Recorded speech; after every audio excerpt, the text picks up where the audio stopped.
American Energy is facing resistance as it tries to move forward with the construction of wind turbines in Woodbury County.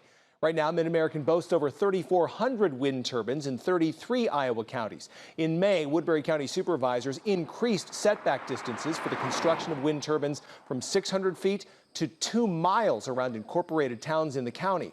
MidAmerican says that will still allow the construction of over 100 wind turbines in Woodbury County.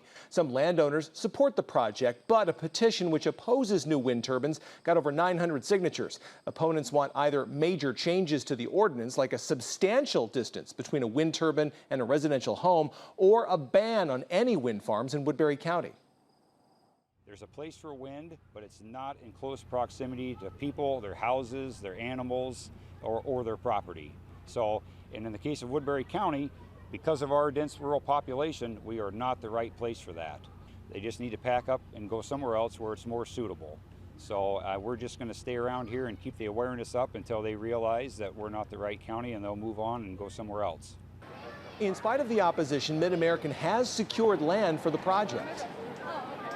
So far, we have locked in agreements with more than 80 landowners, more than 16,000 acres of property in Woodbury County, and we're continuing to have those discussions with landowners. We've been meeting with the county as well to discuss the project, and if there's enough support in the county, we will move forward with the project.